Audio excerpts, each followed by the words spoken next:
Cuando yo era pequeño, mi abuela, beata del pueblo, solía hacernos narraciones espeluznantes sobre demonios, condenados y aparecidos. Muy frecuentemente hablaba también de las ánimas en pena. Los condenados eran seres detestables, malvados, arrojados a las llamas del dolor por toda la eternidad, mientras que los bienaventurados eran almas angelicales que gozaban de la paz del cielo para siempre. Obviamente ambas posibilidades me causaban miedo, una por el dolor interminable y la otra por el eterno tedio de la paz que se cernía sobre mí como una terrible amenaza. Aburrido para siempre, un premio para seres buenos como mi abuela. De todo esto, lo que más me impresionaba era lo relacionado con las pobres ánimas en pena, almas buenas que no merecieron el cielo porque su comportamiento en la tierra no había sido lo suficientemente digno, pero también rechazadas del infierno por no tener en el recuento de sus actos e intenciones la suficiente maldad para merecerlo. Yo no era un malvado, tampoco un niño angelical. El dedo divino dictaba irremediablemente, pues la sentencia, mi tremendo destino, ánima en pena. Pero, ¿qué es eso? Una ánima en pena es un alma confinada por miles, tal vez por millones de años a vagar en el frío de la soledad, sin motivo para existir, desolada, sin pasión alguna, sin amor, sin otro sentido de existir que sin esperanza, llamado nuevamente a juicio y en el que seguramente sería otra vez condenada. Penar de mundo en mundo, sin solaz, era mi triste destino, y retraerme finalmente en la modorra fría de mi propia alma congelada, en el aislamiento infértil de mi individualidad, sin siquiera el alivio de la muerte, era mi horrible futuro. Era comprensible, pues mi temprano pavor al deceso, el momento donde el juez insensible, vengativo y justiciero dictaminaba las sentencias. Puesto que ese sería mi destino irremediable en la otra vida, decidí disfrutar al máximo en esta que tenía en las manos.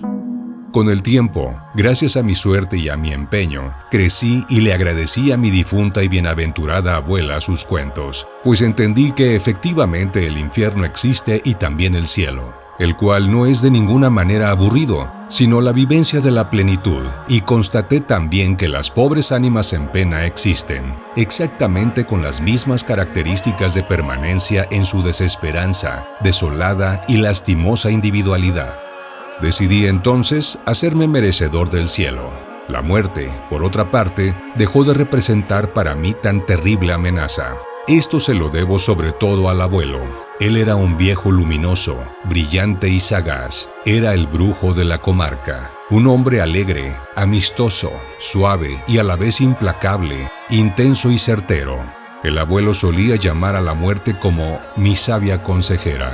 Extraño nos parecía el nombre a todos, a niños y a adultos, pero él sabía de qué hablaba. Ahora entiendo que tenía razón. La muerte es un privilegio de los hombres con conciencia despierta. Les dice cómo vivir el momento presente, a sabiendas de que ella puede congelar su hábito en ese preciso instante. Aprendí, pues, a tenerle respeto a mi sabia consejera y a buscar con mis actos el derecho al cielo. Pero yo no creo en el cielo de mi abuela, ni en su infierno tampoco, y mucho menos en sus ánimas en pena. No me importa siquiera si existen o si después del trance final de esta vida hay permanencia. No me mueve mi Dios para quererte el cielo que me tienes prometido, ni el infierno tan temido para dejar por eso de ofenderte.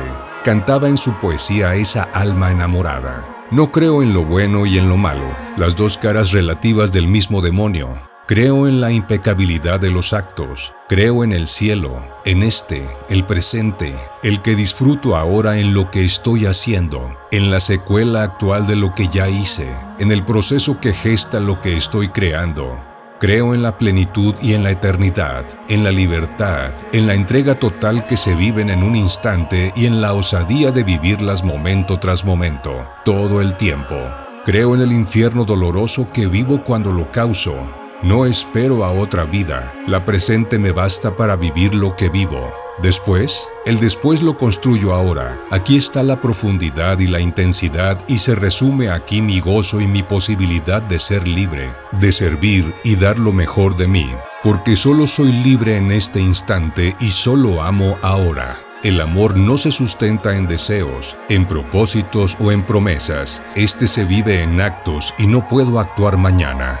Este es mi premio, el cielo instantáneo, el instante eterno de plenitud de una vida apasionada, divertido, ligero, intenso, extremadamente serio, responsable y determinante. Un instante en el que llevo a cabo el juego puntual con el que el mundo me envuelve y con su intento, juego de poder con mi sabia consejera, la muerte.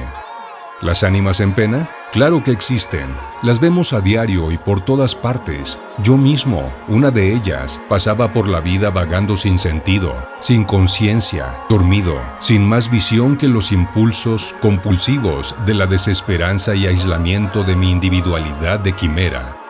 Alma en pena, esperando, aún sin ser realmente creyente, en un premio o castigo después de mi lejana muerte. Me vivía como eterno, pero con pavor al final, que embustero. Me negaba la responsabilidad de mis propios actos en el hacer creador del mundo, esperando que alguien hiciera por mí lo que yo no quería o no me atrevía a hacer, o que rectificara lo que con ceguera y mediocridad había yo propiciado. Sí, esperaba un cielo, un después en el que estaría yo descansando en paz para siempre. Vivía anhelando las vacaciones y sin atreverme a hacer movimientos en mi vida que comprometieran los privilegios de mi futura jubilación.